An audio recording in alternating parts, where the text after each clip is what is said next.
Hello dear friends, welcome to Sharma teaching point. आज की इस वीडियो में हम लोग बात करेंगे क्लास 10 की चैप्टर नंबर 12 के बारे में। ठीक है, चैप्टर नंबर 12 के बारे में हम लोग बात करेंगे जिसका नाम है आपका इलेक्ट्रिसिटी, इलेक्ट्रिक करंट। अब दोस्तों, इलेक्ट्रिक करंट क्या होता है, उसके मेन कॉन्सेप्ट क्या है, उसके रूल्स एंड रेगुलेशंस क्या हैं, उसके लॉज क्या हैं, वो हम इस वीडियो में डिस्कस करेंगे। ऑलमोस्ट मैं इस वीडियो के अंदर आपको कंप्लीट चैप्टर कवर करा दूंगा। अगर फिर भी आपको लगता है कि आपको कोई ना कोई डाउट है तो आप कमेंट बॉक्स में हमसे डाउट ले सकते हैं। सबसे पहले देखो, चार्ज क्या होता है। Charge is a fundamental particle in an atom, it में भी पॉजिटिव और नेगेटिव। एक पार्टिकल जो होता है उसके अंदर, ठीक है, देखो एक एटम जो होता है उसके अंदर एक पार्टिकल होता है छोटा सा, वो या तो पॉजिटिव होगा या वो नेगेटिव होगा। ठीक है, उसे हम क्या बोलते हैं, चार्ज बोलते हैं। अगर आपको समझ में नहीं आया तो एक छोटी सी डेफिनेशन याद रखो। चार्ज क्या है, एक तरह से एनर्जी है। ठीक है, ये एनर्जी या तो पॉजिटिव हो सकती है या फिर नेगेटिव हो सकती है। ठीक है, तो charge is define as fundamental particle. क्या होता है फंडामेंटल पार्टिकल, क्या होता है, यानी कि ऐसा पार्टिकल जिसकी वजह से कोई ना कोई हम वर्क कर पाए। ठीक है, वर्क किससे करेंगे हम, एनर्जी से। तो ऐसी एनर्जी जिससे हम कोई ना कोई काम कर पाए उसे हम क्या बोलते हैं, चार्ज बोलते हैं। ठीक है, चार्ज दो टाइप के होते हैं, पॉजिटिव चार्ज और नेगेटिव चार्ज। अब देखो, सेम चार्ज, लाइक चार्ज का मतलब होता है सेम। ठीक है, लाइक का मतलब होता है same. Same charges repel each other. ठीक है, सेम चार्जेस क्या करते हैं, एक दूसरे को रिपेल करते हैं। जैसे मान लो ये पॉजिटिव है, ये पॉजिटिव है, तो ये एक दूसरे को क्या करेंगे, ये इधर भागेगा और ये इधर भागेगा। ठीक है, इस तरह से ये नेगेटिव है, ये नेगेटिव है, तो ये इधर भागेगा और ये इधर भागेगा। तो सेम चार्जेस, या फिर आप कह सकते हो like charges repel each other, unlike charges attract each other. यानी कि एक पॉजिटिव है एक नेगेटिव है, तो ये दोनों क्या करेंगे, ये दोनों आपस में पास आएंगे। ठीक है, ये इधर आएगा और ये इधर आएगा। तो ये देखो, ये अपोजिट चार्ज है। ठीक है, पॉजिटिव और नेगेटिव ये क्या है, अपोजिट चार्ज है। अपोजिट चार्ज क्या करते हैं, एक दूसरे को अट्रैक्ट करते हैं। ठीक है, और जो सेम चार्जेस होते हैं वो एक दूसरे को रिपेल करते हैं। आपने देखा होगा, आप जो मैग्नेट को लाते हो, मान लो ये एक मैग्नेट है, ये एक मैग्नेट है, कई बार ये आप इस मैग्नेट को इसके पास लाते हो, ये मैग्नेट इस तरफ दूर भागती है ना। तो इसका मतलब क्या हुआ कि इसके अंदर भी पॉजिटिव है और इसके अंदर भी पॉजिटिव है। अगर यदि मान लो ये आपने ऐसा किया कि आप इन सभी को पास पास ला रहे हो, ठीक है, इन मैग्नेट्स को, तो ये मैग्नेट इसके पास आ रही है, ये मैग्नेट इसके पास आ रही है, तो इसका मतलब क्या हुआ, इसके पास पॉजिटिव है तो इसके पास नेगेटिव है। ठीक है, मतलब अपोजिट चार्ज जो होते हैं वो एक दूसरे को अट्रैक्ट करते हैं, सेम चार्ज जो होते हैं वो एक दूसरे को रिपेल करते हैं। ठीक है, उसके बाद चार्ज की यूनिट क्या होती है, ऐसा यूनिट। ऐसा यूनिट का मतलब होता है स्टैंडर्ड इंटरनेशनल यूनिट। क्या होती है चार्ज की, कूलम्ब होती है, सी। ये बात आपको याद रखनी है। ठीक है, और 1 कूलम्ब का मतलब होता है कि इतने चार्ज उसके अंदर प्रेजेंट है, इतने इलेक्ट्रॉन, कितने 6 × 10⁻18 इलेक्ट्रॉन उसके अंदर प्रेजेंट है। ठीक है, और 1 इलेक्ट्रॉन का चार्ज कितना होता है, 1.6 × 10⁻19। और जो चार्ज है उसका फॉर्मूला होता है Q, Q is equal to NE। ठीक है, क्यू का मतलब होता है चार्ज, N का मतलब होता है नंबर ऑफ इलेक्ट्रॉन, और E का मतलब होता है चार्ज ऑन 1 इलेक्ट्रॉन। ठीक है, यानी कि एक इलेक्ट्रॉन पे कितना चार्ज है। ये तो था इसका बेसिक सा इंट्रोडक्शन। नेक्स्ट बात आती है करंट क्या होता है। करंट देखो, the rate of flow of charge, हमने क्या पढ़ा अभी, चार्ज पढ़ा। तो कितना चार्ज एक मिनट में, कितने टाइम में, यानी कि the rate of flow of charge is called current. ठीक है, rate of flow of charge आगे आप लिख सकते हो विद रिस्पेक्ट टू टाइम। तो विद रिस्पेक्ट टू टाइम जो है rate of flow of charge, उसे हम क्या बोलते हैं, इलेक्ट्रिक करंट बोलते हैं। इलेक्ट्रिक करंट को हम लोग I से डिनोट करते हैं। ठीक है, I से डिनोट करते हैं। ये इसका फॉर्मूला होता है I = Q/T। Q का मतलब है चार्ज, T का मतलब है टाइम। देखो, ये जो चैप्टर है ये फिजिक्स का है। ठीक है, फिजिक्स में जब तक आपको यूनिट्स और उनकी डेफिनेशंस याद नहीं होंगी तब तक आप क्या है उसको नहीं कर पाओगे रीराइट। ठीक है, और जैसे कि I = Q/T है। ठीक है, अब आपको पता होना चाहिए I क्या है। I का मतलब होता है इलेक्ट्रिक करंट, Q का मतलब क्या है, इलेक्ट्रिक चार्ज, T का मतलब क्या है, टाइम। ठीक है, तो करंट क्या होता है, इस फॉर्मूले को याद रख लो, करंट की डेफिनेशन याद हो जाएगी। देखो, charge upon time, rate of flow of charge in a time is known as current. देखो, याद हो गया ना डेफिनेशन से, rate of flow of charge, कितने चार्ज फ्लो कर रहे हैं एक टाइम के अंदर, वो क्या हो गया आपका, इलेक्ट्रिक करंट हो गया। ठीक है, ये जो आप सिंबल देख रहे हो इलेक्ट्रिक करंट का है। जैसे देखो, ये क्या है, ये बैटरी है, ये एमीटर है। एमीटर किस लिए यूज होता है, एमीटर यूज होता है करंट को मेजर करने के लिए। ये आपका बल्ब है। ठीक है, ये आपको सिंबल तो याद होंगे, ये बल्ब है आपका। ठीक है, ये आपकी की है, की ऑन या ऑफ। ठीक है, ये ऑन है। अब देखो, ये करंट इस तरफ से इस तरफ जा रहा है। ठीक है, तो ये क्या है, करंट है। और करंट का मतलब क्या हुआ कि इतने चार्ज पार्टिकल इसके अंदर रोटेट कर रहे हैं, इसके अंदर घूम रहे हैं। ठीक है, पर मिनट। I का मतलब क्या होता है, I मतलब electric current is equal to Q/T, यानी कि कितने चार्ज कितने टाइम में फ्लो कर रहे हैं उसे हम बोलते हैं इलेक्ट्रिक करंट। और इलेक्ट्रिक करंट की यूनिट क्या होती है, एम्पियर। देखो मैं स्क्रीन पे लिख रहा हूँ, याद रखना, एम्पियर। एम्पियर जिसको हम ए से डिनोट करते हैं। और इलेक्ट्रिक करंट को मेजर करने के लिए डिवाइस कौन सा होता है, एम मीटर। क्या होता है डिवाइस, एम मीटर। ठीक है, ये बात भी आप याद रखना। देखो ये नीचे लिखा भी है, ऐसा unit of current is ampere. Ampere को किससे डिनोट करते हैं हम लोग, ए से डिनोट करते हैं। फिजिक्स में आपको ये पता होना चाहिए कि डेफिनेशंस क्या है और उसको हम डिनोशंस क्या है, ठीक है, उसको हम डिनोट कैसे करते हैं। उसके बाद आता है current is measured by ammeter, its symbol is A. Ammeter जो होता है वो एक डिवाइस होता है। आपने देखा हो कई बार जो मोटर वगैरह होती है ना, मोटरें वगैरह होती है, वहां पे एक ऐसे ऐसे क्लॉक लगी होती है, उसके ऊपर ऐसे सुई होती है, ठीक है, नीडल होती है, उसके ऊपर ऐसे लिखा होता है ए। एक और होगी ऐसे नीडल होगी, उसके ऊपर लिखा होता है वी। वी का मतलब है वोल्ट मीटर, ए का मतलब है एमीटर। एमीटर किस लिए यूज होता है, एमीटर करंट को मेजर करने के लिए यूज होता है, ठीक है। इसका सिंबल क्या होता है, ए इसका सिंबल होता है। एमीटर क्या करता है, लो रेजिस्टेंस और always connected in series. Series यानी कि वो इसके साथ ही जुड़ा रहता है, उस सर्किट के साथ ही जुड़ा रहेगा, ठीक है। लो रेजिस्टेंस का मतलब क्या है, उसके अंदर इतना फोर्स नहीं होता, ठीक है। अब बात आती है डायरेक्शन की। Direction of current is taken opposite to flow of electrons as electrons were not known at the time when the phenomena of electricity was discovered first and current was considered to be flow of positive charge. देखो दो तरह के charge होते हैं, एक होता है positive, एक होता है नेगेटिव। नेगेटिव होता है इलेक्ट्रॉन, पॉजिटिव होता है प्रोटॉन, ठीक है। तो इलेक्ट्रिक करंट हमेशा इलेक्ट्रॉन के अपोजिट डायरेक्शन में होगा। ये देखो क्या कह रहा है, direction of current is taken. मान लो मैंने कहा कि इलेक्ट्रॉन इस तरफ चल रहे हैं, तो इलेक्ट्रिक करंट कहाँ होगा, तो आप कहोगे इस तरफ। यानी कि अगर यदि इलेक्ट्रिक करंट राइट चल रहा है तो उसके इलेक्ट्रॉन्स लेफ्ट हैं। ये बात समझ में आई, ये बहुत ही खास और मोस्ट इंपॉर्टेंट बात है कि हमेशा डायरेक्शन ऑफ करंट जो है वो अपोजिट ली जाती है इलेक्ट्रॉन्स की डायरेक्शन की, ठीक है। ये था सिंपल सा डेफिनेशन। उसके बाद बात आती है पोटेंशियल डिफरेंस। पोटेंशियल डिफरेंस क्या होता है, work done to move a unit charge from one point to another. देखो सिंपल सी बात है, यहाँ पे एक मान लो चार्ज पड़ा है क्यू, इसको मैंने कहा कि इसको आप भिवानी से कहाँ पहुँचाना चाहते हो, आप उसको पहुँचाना चाहते हो दिल्ली। भिवानी से आप इसको दिल्ली पहुँचाना चाहते हो, ठीक है। तो आप इस चार्ज को भिवानी से दिल्ली पहुँचाने के लिए जितना आप वर्क करेंगे उसे हम क्या बोलते हैं, पोटेंशियल डिफरेंस बोलते हैं, ठीक है। सॉरी, इसको हम V से डोनेट करते हैं। पोटेंशियल डिफरेंस क्या होता है, एक चार्ज को ले जाने के लिए, एक पॉइंट से दूसरे पॉइंट तक ले जाने के लिए जितना हम वर्क कर रहे हैं, उसके ऊपर काम कर रहे हैं, उसे हम क्या बोलते हैं, पोटेंशियल डिफरेंस बोलते हैं। देखो हम कहते हैं ना इसका पोटेंशियल बहुत है, ये आदमी 10 किलोमीटर भाग सकता है, इसका पोटेंशियल स्टेमिना बहुत है। पोटेंशियल का मतलब क्या है कि वो उतना काम उतनी एनर्जी से कर सकता है। तो V is equal to W by Q, यानी कि कितना वर्क डन एक चार्ज को ले जाने के लिए किया जाएगा उसे हम क्या बोलते हैं, V, यानी कि पोटेंशियल डिफरेंस बोलते हैं, ठीक है, पोटेंशियल डिफरेंस। उसके बाद बात आती है 1 वोल्ट क्या होता है। 1 वोल्ट होता है when 1 joule of work. Joule का मतलब क्या है, वर्क की यूनिट होती है जूल, ठीक है। जब 1 जूल वर्क को हम करते हैं 1 कूलम चार्ज के इक्वल, तो इसका मतलब होता है कि वो पोटेंशियल डिफरेंस 1 वोल्ट है, ठीक है। यानी कि 1 coulomb is equal to 1 joule, और इसको हम बोलते हैं 1 वोल्ट। क्या बोलते हैं इसको हम, 1 वोल्ट बोलते हैं, ठीक है। यानी कि देखो 1 कूलम चार्ज, ठीक है, और 1 कूलम चार्ज का 1 जूल वर्क डन हो रहा है, तो उसे हम बोलते हैं 1 वोल्ट। ये डेफिनेशन आपको याद रखनी पड़ेगी, थोड़ी सी आपको टफ लगेंगी क्योंकि ये फिजिक्स है, ठीक है। फिजिक्स थोड़ी सी टफ होती है साइंस ब्रांच के अंदर, लोगों का ऐसा मानना होता है, ठीक है। लेकिन आप धीरे धीरे कॉन्सेप्ट को पकड़ोगे ना तो आपको समझ में आ जाएगा। वोल्ट की यूनिट क्या होती है, joule coulomb inverse. Joule by coulomb होती है, सिंपल याद रखो, जूल बाई कूलम ये वोल्ट की यूनिट होती है, ठीक है।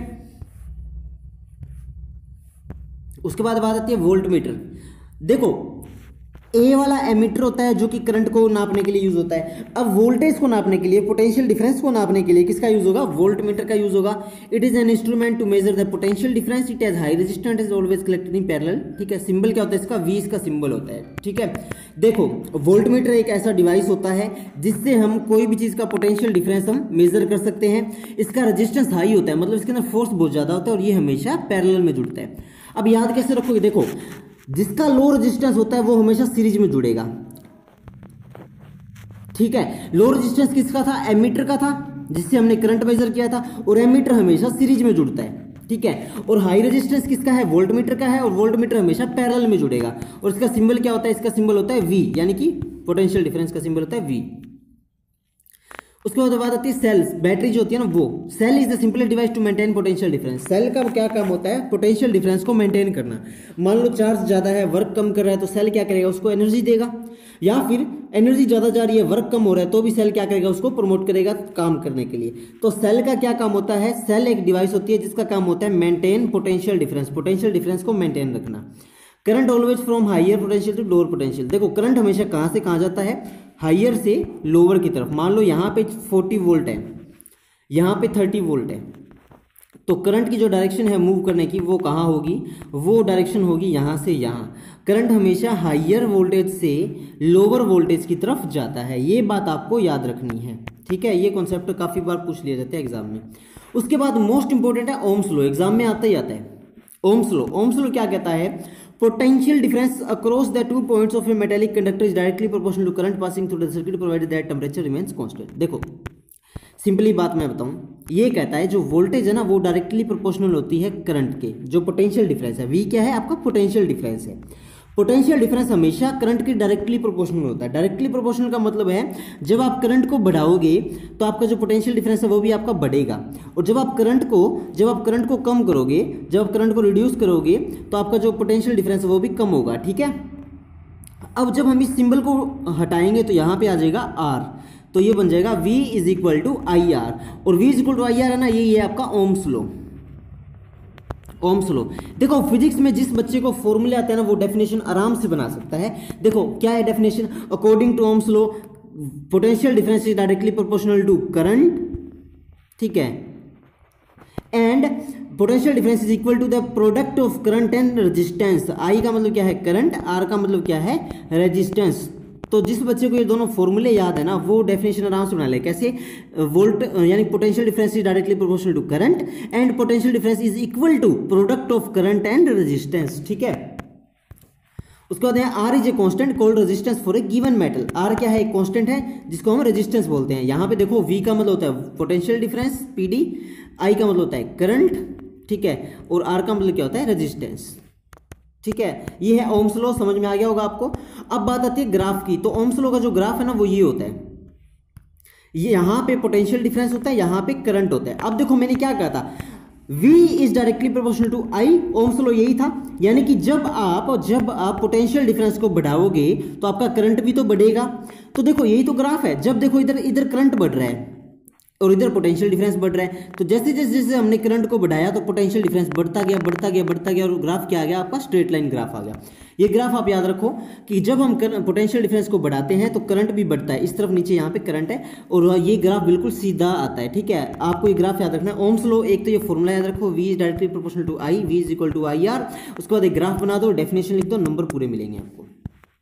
उसके बाद बात आती है रेजिस्टेंस क्या होता है।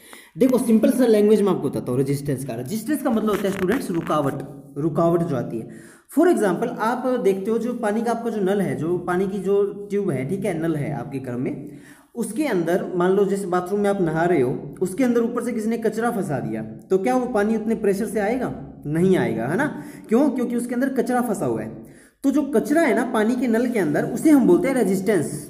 इसी तरह से जब इलेक्ट्रिक वायर जो होती है, ठीक है, बिजली की जो तार होती है, उसके अंदर जब इलेक्ट्रॉन ज़्यादा हो जाते हैं और उसके अंदर जो फोर्स है वो ज़्यादा लगने लगता है, तो वो क्या होता है? तो वो अपने आप को करंट को वहाँ पे जाने में तकलीफ होती है, ठीक है, पेन होता है, काफ़ी प्रॉब्लम फेस करनी पड़ती है। इसे हम क्या बोलते हैं? रेजिस्टेंस बोलते हैं। तो रेजिस्टेंस का मतलब क्या है? It is the property of a conductor to resist the flow of charges through it. Resist का मतलब होता है रोकना, ऐसी प्रॉपर्टी जो कि चार्ज को, इलेक्ट्रिक करंट को उस वायर में फ्लो होने से रोके, उसे हम बोलते हैं रेजिस्टेंस। सिंपल सी बात है। रुकावट का मतलब क्या है? जो हमें आगे जाने से रोके। तो यानी कि जो करंट को फ्लो होने से रोके उसे हम बोलते हैं रेजिस्टेंस, ठीक है। या फिर आप कह सकते हो the property of flow of current, ठीक है, is known as the resistance. देखो रेजिस्टेंस क्या है? The property of conductor to resist the flow of current, ठीक है। करंट बोलो चार्जेस बोलो एक ही बात है। रेजिस्टेंस का मतलब होता है रुकावट। हिंदी में आप याद रखोगे तो भी आपको अच्छी तरह से याद रहेगा, रुकावट, ठीक है। तो ये है रेजिस्टेंस। उसके बाद ओम की जो ऐसा यूनिट है वो क्या होती है? रेजिस्टेंस होती है आर, ठीक है। When potential difference 1 volt current through the circuit 1 ampere then resistance is 1 ohm। देखो जब मान लो पोटेंशियल डिफरेंस 1 वोल्ट है, ठीक है। करंट आपका 1 एम्पियर है तो आपका जो रेजिस्टेंस है वो आपका 1 ओम होगा, यानी सारे 1 ही होंगे, ठीक है। आपको पता होना चाहिए यूनिट का कि जब आप पोटेंशियल डिफरेंस लिख रहे हो तो यूनिट वी आती है, ठीक है। करंट की लिख रहे हो तो यूनिट ए आती है, रेजिस्टेंस की लिख रहे हो तो यूनिट ओम आती है, ठीक है, OHM। ये बात आपको याद रखनी है। उसके बाद आता है रियोस्टेट। रियोस्टेट क्या होता है, देखो सिंपल सी बात है, रियोस्टेट क्या होता है, जो रेजिस्टेंस बार बार चेंज होता है ना उसे हम रियोस्टेट बोलते हैं, ठीक है। रियोस्टेट क्या बोलते हैं, जो रेजिस्टेंस बार बार चेंज होता है, ठीक है।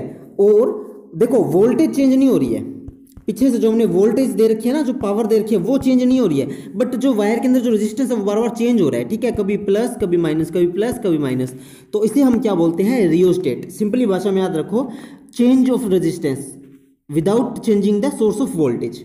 हमने सोर्स ऑफ वोल्टेज तो चेंज किया नहीं, बट जो करंट है वो चेंज हो रहा है, रेजिस्टेंस है वो चेंज हो रहा है, उसका मतलब क्या है, रियोस्टेट, उसे हम बोलते हैं रियोस्टेट, ठीक है। उसके बाद बात आती है factor on which that resistance of conductor depends, यानी कि कौन कौन से ऐसे फैक्टर हैं जिनके ऊपर कोई भी कंडक्टर मतलब होता है कोई भी वायर, उस वायर का जो रेजिस्टेंस है वो डिपेंड करता है, ठीक है। तो देखो सबसे पहले है resistance of uniform metallic conductor is directly proportional to length of conductor, ठीक है। रेजिस्टेंस है वो डायरेक्टली प्रोपोर्शनल होता है एल के, आपने बुक में देखा होगा ऐसे लिखा है R is directly proportional to L.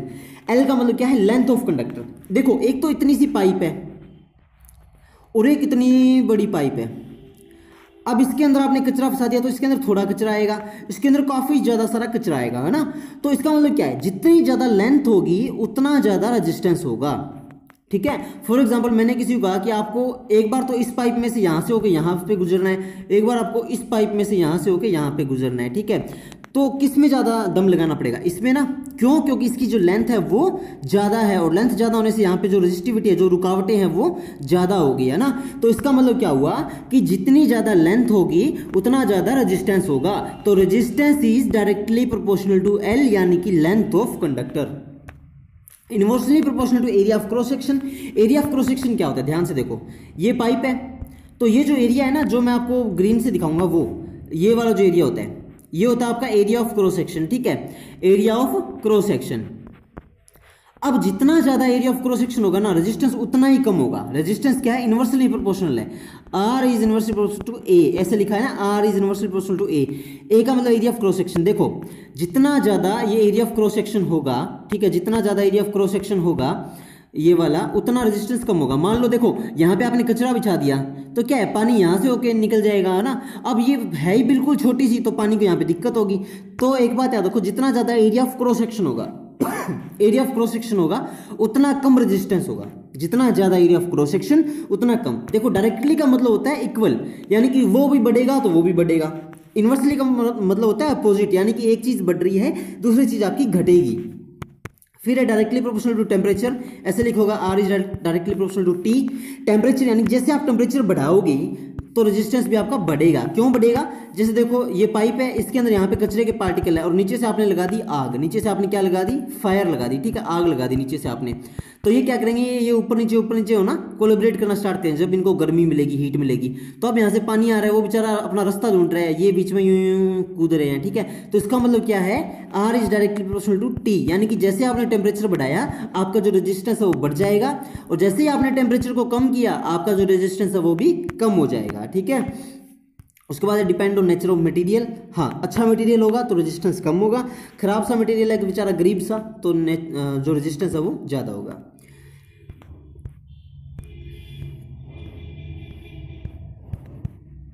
ठीक है, इतना चैप्टर हमारा अभी पेंडिंग है।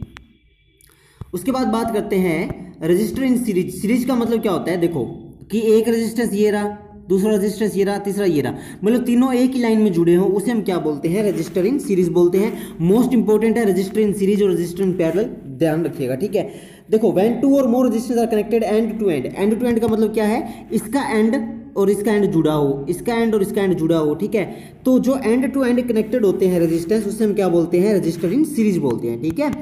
अब देखो आपको एक बात याद रखनी है कि जो रेजिस्टेंस है सीरीज में वो इक्वल होता है, यानी कि टोटल जो रेजिस्टेंस है आर टी बोल सकते हो, वो होता है R1 plus R2 plus R3 के इक्वल। आपको ये एग्जाम में प्रूव करना आता है। प्रूव कैसे करोगे वो मैं आपको दिखाता हूं, प्रूव कैसे करना है। देखो टोटल वोल्टेज क्या है, V is equal to V1 plus V2 plus V3। जब सीरीज में होता है ना तो उसके अंदर जो करंट है ना I वो हमेशा सेम रहता है। अब आपको पता है ओम्स लॉ से V इज इक्वल टू क्या होता है, IR होता है, ठीक है, V is equal to IR होता है। अब आप इस V की जगह ये रख दो IR, यहाँ पे रखो IR is equal to IR1 plus IR2 plus IR3। I से I कट गया क्योंकि I तीनों में इक्वल है, तो बचा क्या, R is equal to R1 plus R2 plus R3। बस हो गया सोल्व। देखो ऐसे V1 हो गया IR1 के इक्वल, ठीक है, V2 हो गया IR2 के इक्वल, V3 हो गया IR3 के इक्वल। अब आपको पता है formula V is equal to IR होता है, तो ये आपने रख दिया। अब I आप यहाँ से कॉमन ले लो, तो I से I तो ये कट गया, बचा क्या, R is equal to R1 plus R2 plus R3, ठीक है, ये आपका बच गया। तो ये जो है ये आपका रिजल्ट है रजिस्टर इन सीरीज का। किसका रिजल्ट है ये, रजिस्टर इन सीरीज का। ये मोस्ट इंपॉर्टेंट है, इसको आप स्टार मार्क कर लो, ठीक है, और आपको ये प्रूव करना आना चाहिए। सिंपल सा है, आपको ओम्स लॉ आता है ना तो आपको चैप्टर सारा ही आता है, ये बात मान लो। V is equal to IR है, करंट आपका सेम रहता है, ठीक है, करंट हमेशा सीरीज में सेम रहता है। सीरीज में सेम कैसे रहता है, ठीक है, जो करंट यहां होगा ना R1 पे, जो करंट यहां होगा ना वही करंट यहां होगा, वही करंट यहां होगा, ठीक है। चेंज क्या होती है, चेंज होता है रेजिस्टेंस। यहाँ पे R1 है, यहाँ पे R2 है, यहाँ पे R3 है, ठीक है। करंट हमेशा I ये सेम रहता है, ठीक है। सेकंड बात आती है रजिस्टर इन पैरेलल। पैरेलल कौन से होते हैं, देखो जो ऐसा होता है, एक इधर चला गया, एक इधर चला गया, एक इधर चला गया, ठीक है, यानी जो बंट जाते हैं, डिवाइड हो जाते हैं, उसे हम क्या बोलते हैं, पैरेलल रेजिस्टेंस बोलते हैं। पैरेलल के अंदर क्या है, पैरेलल के अंदर आपकी वोल्टेज सेम रहती है। एक बात आप याद रखो, सीरीज में आपका करंट सेम रहता है, पैरेलल में आपकी वोल्टेज सेम रहती है, ठीक है। देखो अब इसका जो फंडा है, जो फॉर्मूला है वो क्या होता है, वो फॉर्मूला होता है, देखो सीरीज में आपका फॉर्मूला क्या था, R is equal to, resistance का फॉर्मूला क्या था, R1 plus R2 plus R3, और इसके अंदर आपका फॉर्मूला क्या है, 1/R is equal to 1/R1 plus 1/R2 plus 1/R3, ठीक है। ये आपको फॉर्मूला प्रूव करना है। कैसे करोगे, voltage across each resistor is same and equal to applied voltage. देखो वोल्टेज हमेशा सेम रहती है, ठीक है। इसके अंदर आपको करंट चेंज करना है। करंट चेंज करोगे तो I is equal to I1 plus I2 plus I3। अब आपको पता है, यहाँ पे ध्यान से देखिए, अब आपको पता है V is equal to IR होता है। अब मुझे I की वैल्यू चाहिए, तो ये R इसके डिवाइड में चला जाएगा, तो I इज इक्वल टू हो जाएगा V/R। अगर ये I1 है तो यहाँ पे हो जाएगा R1, अगर ये I2 है तो यहाँ पे हो जाएगा R2, अगर ये I3 है तो यहाँ पे हो जाएगा R3। वोल्टेज हमेशा सेम रहती है, बस हो गया। कैसे करोगे, V/R, I is equal to V/R होता है, तो इसकी जगह V/R लिख दिया, I1 की जगह V/R1, V/R2 और V/R3। अब देखो ऐसे है, V/R is equal to V/R1 प्लस V/R2 एंड सो ऑन, ठीक है। तो ये देखो V सारा इक्वल है, तो ये कट गया, तो ये बचा क्या, 1/R is equal to 1/R1 plus 1/R2, ठीक है। तो यही तो हमारे पास रिजल्टेंट ये आ गया, रेजिस्टेंस आ गया, 1/R is equal to 1/R1 plus 1/R2 plus 1/R3। Equivalent resistance less than the value of the smallest individual resistance in the combination. देखो ये कहता है जो इक्विवेलेंट रेजिस्टेंस है ना, वो टोटल रेजिस्टेंस की वैल्यू से लेस होगा। क्या होगा, लेस होगा, ठीक है। बस आपको मैं बताऊं, ज़्यादा कन्फ्यूजन की जरूरत नहीं है।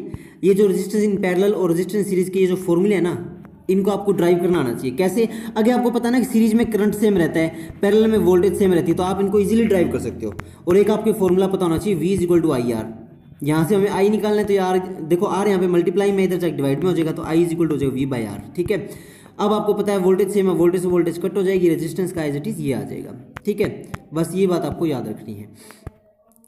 उसके बाद बात आती है एडवांटेजेस ऑफ पैरेलल कॉम्बिनेशन और सीरीज कॉम्बिनेशन। देखो सीरीज का क्या एडवांटेज है और पैरेलल का क्या एडवांटेज है, ठीक है। सीरीज में क्या होता है, जब एक कंपोनेंट अगर खराब हो गया ना, तो आपके सारे के सारे कंपोनेंट खराब हो जाएंगे। मान लो मैंने कहा कि एक यहाँ पे बल्ब है, ठीक है, एक यहाँ पे बल्ब है, एक यहाँ पे बल्ब है, ये खराब हो गया ना, तो आपका ये भी खराब होगा और ये भी खराब होगा। क्यों, क्योंकि करंट यहाँ से यहाँ जा रहा है। ये सीरीज का नुकसान होता है, ठीक है। Different applications have different requirement of current, this can not be satisfied in series as current remain same. देखो सीरीज में क्या है, अब मान लो आपका टीवी यहाँ है, इसी के सीरीज में आपका फ्रिज चल रहा है, इसी के सीरीज में आपका एसी चल रहा है। अब एसी को तो ज़्यादा करंट चाहिए, फ्रिज को उससे कम करंट चाहिए और टीवी को सबसे कम करंट चाहिए। अब आपने इसको सीरीज में जोड़ दिया, सीरीज में जोड़ोगे तो क्या है, इसको जितना करंट मिला इतना इसको मिला, इतना इसको मिलेगा, तो ये तीनों क्या है, उड़ जाएंगे, ब्लास्ट हो जाएंगे।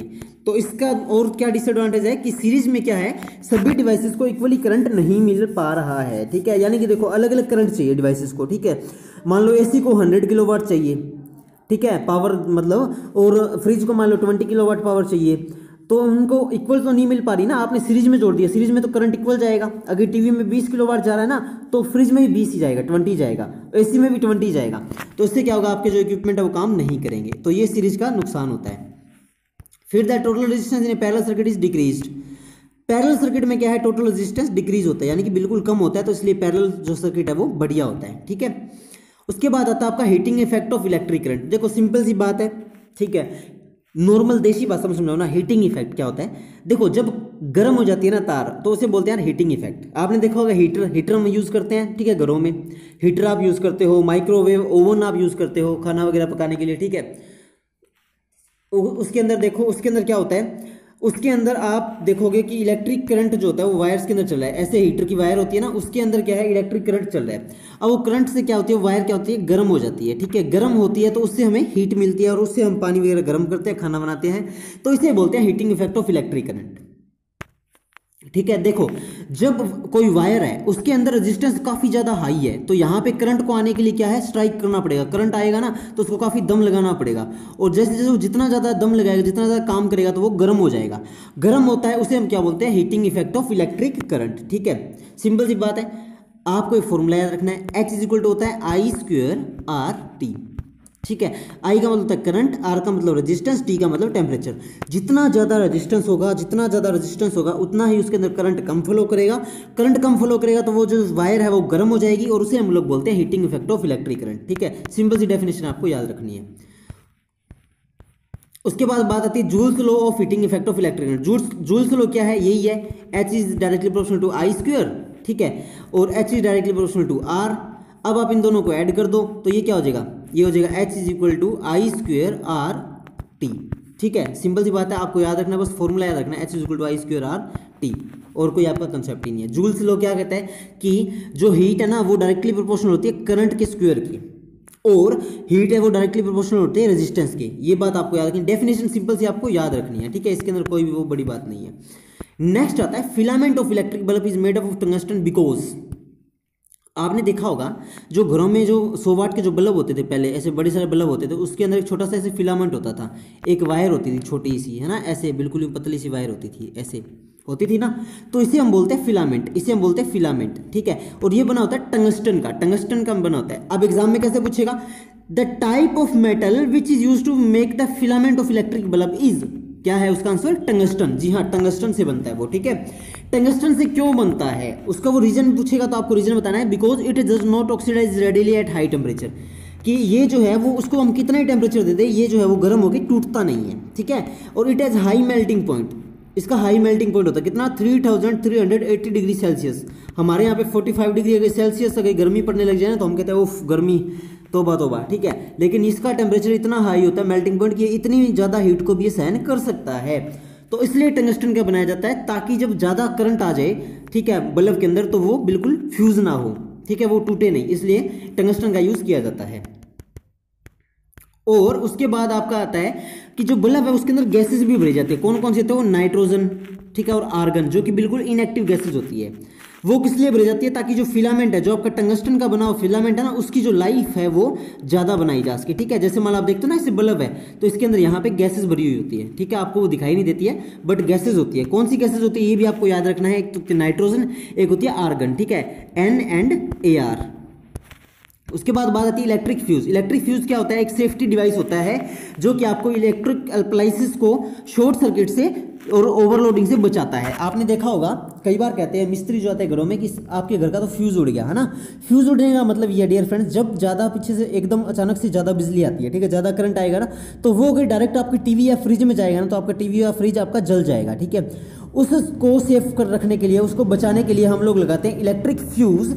और इलेक्ट्रिक फ्यूज क्या होता है, एक डिवाइस होता है जो कि आपके सर्किट को बचाता है। ठीक है, शॉर्ट सर्किट को बचाता है, ओवरलोडिंग को। मान लो ज़्यादा लोड हो गया किसी वायर पे तो वहाँ पे आग ना लग जाए, इसलिए जो इलेक्ट्रिक फ्यूज है वो लगाया जाता है। जैसे करंट ज़्यादा आएगा, मान लो यहाँ पे फ्यूज है तो ये फ्यूज क्या है, बर्न हो जाएगा। जैसे ये फ्यूज बर्न हुआ तो आगे करंट जाना बंद हो जाएगा, और आपके जो टीवी, फ्रिज, AC, कूलर जो चल रहे हैं ना वो आपके बिल्कुल सेफली बंद हो जाएंगे। ठीक है, सेफ रहेंगे वो बिल्कुल। अब बात आती है फ्यूज किसका बना होता है, फ्यूज किसका बना होता है, कॉपर एंड टीन का बना होता है, alloy of copper and teen. Alloy का मतलब होता है आधा मेटल होता है, आधा कुछ ना कुछ नॉन मेटल होता है। ठीक है, उसके अलॉय का बना होता है कॉपर और टीन के। Fuse is always connected in series with wire, ठीक है। जो वायर है ना उसके हमेशा सीरीज में फ्यूज कनेक्ट किया जाता है। सीरीज में क्यों, देखो मान लो ये यहाँ पे वायर है, यहाँ पे हमने फ्यूज कनेक्ट कर दिया। अब जब फ्यूज उड़ गया ना, मान लो करंट ज्यादा है, इस फ्यूज ने उस करंट को रोक लिया, तो ये वायर के अंदर नहीं जा पाएगा। अब मान लो वायर आपने लगा रखी है यहाँ पे, फ्यूज भाई साहब है हमारा यहाँ पे, ठीक है। मान लो वायर आपकी यहाँ है, फ्यूज आपका यहाँ है, फ्यूज तो उड़ गया, करंट यहाँ से घूम के इसके पास आ जाएगा। तो इसलिए हमेशा सीरीज में लगाई जाती है फ्यूज और इलेक्ट्रिक वायर को, ठीक है, ताकि जब फ्यूज उड़े तो इलेक्ट्रिक वायर बिल्कुल सेफ रहे।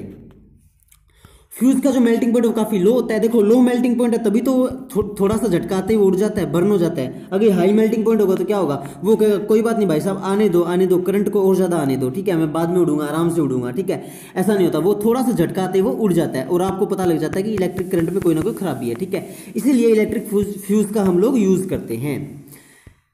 नेक्स्ट आपका लास्ट एंड फाइनल टॉपिक है इलेक्ट्रिक पावर। इलेक्ट्रिक पावर क्या होता है, कितनी आपने इलेक्ट्रिक एनर्जी को कंज्यूम किया, यानी कि देखो सिंपल सी बात है, आपके पास कितनी एनर्जी है, इलेक्ट्रिक एनर्जी, उसे हम बोलते हैं इलेक्ट्रिक पावर, ठीक है। The rate at which electric energy is consumed और dissipated in an electric circuit, ठीक है। यानी कि कितनी एनर्जी को हम इलेक्ट्रिक सर्किट में यूज कर रहे हैं वही होती है उसकी पावर। देखो मैंने आपको कहा कि मैं आपको 2 टैबलेट खिलाऊंगा ना तो आप 10 दिन तक हेल्थी रहोगे, और आपको मैं अगर 4 टैबलेट खिलाऊंगा तो आप 20 दिन तक हेल्थी रहोगे। तो आप कहोगे भाई यही दे दे, ठीक है, क्यों, क्योंकि इसके अंदर आप ज्यादा कंज्यूम करोगे, आपकी पावर ज्यादा बनेगी। इसी तरह से क्या है, जितनी ज्यादा एनर्जी एब्जॉर्ब करेगा, कंज्यूम करेगा, उतनी ज्यादा इलेक्ट्रिक पावर बनेगी। तो पावर का मतलब क्या है कि कितनी एनर्जी उसने कंज्यूम किया, कितनी एनर्जी को उसने यूज किया, उसे हम बोलते हैं इलेक्ट्रिक पावर। पावर का फॉर्मूला होता है P = VI, यानी कि कितना पोटेंशियल डिफरेंस था और कितनी इलेक्ट्रिक करंट यूज हुआ है, ठीक है, VI। अब देखो यहां से देखो ये फॉर्मूला कैसे आया मैं बताता हूं, ध्यान से देखो, बिल्कुल मजेदार फॉर्मूला है VI, ठीक है। V का मतलब क्या होता है IR, तो इस V की जगह आप रख दो IR, तो ये हो जाएगा IR × I। अब इस I को I से मल्टीप्लाई करो तो क्या हो गया I²R, तो यही तो यहाँ पे आया है I²R लिख दो, या फिर V²/R लिख दो। क्यों, क्योंकि I का मतलब होता है V/R। देखो सब फॉर्मूले का खेल है। अगर आपको फॉर्मूला आता है ना तो आप आसानी से फिजिक्स और मैथ से तो यूं खेलने लग जाओगे जैसे छोटा बच्चा खेलता है खिलौनों के साथ, ठीक है। देखो V = IR, I निकालना है, ठीक है, इस R को उधर ले जाओ, I = हो जाएगा V/R। P का मतलब होता है VI, अब V की जगह IR रख दो, और ये एक I हमारा पड़ा ही है। अब इस I को I से मल्टीप्लाई कर दो तो ये हो जाएगा I²R, और I होता है V/R, तो ये हो जाएगा V²/R। बस हो गया सोल्व, ठीक है। तो ये था हमारा इलेक्ट्रिक करंट चैप्टर 12 क्लास 10 का, ठीक है। उम्मीद करता हूँ आपको अच्छे से समझ में आ गया होगा। बिल्कुल मजेदार वीडियो बनाने की कोशिश की है मैंने, बिल्कुल सिंपल से समझाने की कोशिश की है। इससे बढ़िया सिंपल फिजिक्स आपको कोई नहीं समझा पाएगा, ठीक है, क्योंकि फिजिक्स सिंपल होती नहीं है यार, उसको ना बनानी पड़ती है, जो मैंने आपको बनाने की कोशिश की है। उम्मीद करता हूँ समझ में आ गया होगा। नहीं आई है तो भी आप हमें कमेंट कर देना फटाफट, ताकि मैं आपको अगली बार रिवीजन सेशन के साथ फिर हाजिर हो पाऊंगा आपके साथ वीडियो लेके, ठीक है। तो अच्छे से वीडियो देखें। अगर आपको नहीं समझ में आती तो वीडियो को बैक कर ले, बैक करके, ठीक है, जैसे मान लो ऐसे चल रही है वीडियो, यहाँ पहुंचेगी, यहाँ पहुंचेगी, इसको आप बैक करके फिर से देख लो दोबारा से, ठीक है। नहीं समझ में आई तीसरी बार फिर देख लो, 2-3 बार आप देखोगे ना अच्छे से आपका रिवाइज हो जाएगा, ठीक है। और यही टॉपिक है जो एग्जाम में पूछे जाते हैं, इंपॉर्टेंट है। बस इस चैप्टर, इस वीडियो का आपने कर लिया ना, आप समझ लो आपका चैप्टर कंप्लीट है, ठीक है। इस वीडियो में हमने कंप्लीट चैप्टर कर लिया है। तो उम्मीद करता हूँ आपको अच्छे से वीडियो समझ में आ गई होगी। अच्छे से आ गई तो वीडियो को लाइक तो कर ही देना, शेयर कर देना, सब्सक्राइब चैनल को कर देना अगर आप नए हैं तो, और बेल आइकन को दबा देना, ताकि हमारे आने वाले सभी अपडेट और सभी वीडियोस आप तक पहुंच पाएं। और दोस्तों सभी स्टूडेंट तक शेयर किया करो, क्या पता कोई बेचारे गरीब स्टूडेंट की मदद हो जाए आपकी वजह से, ठीक है, मेरी वजह से, आपकी वजह से। तो इसी उम्मीद के साथ मिलते हैं नेक्स्ट वीडियो में, तब तक के लिए प्यारा सा डायलॉग, जय हिंद जय भारत।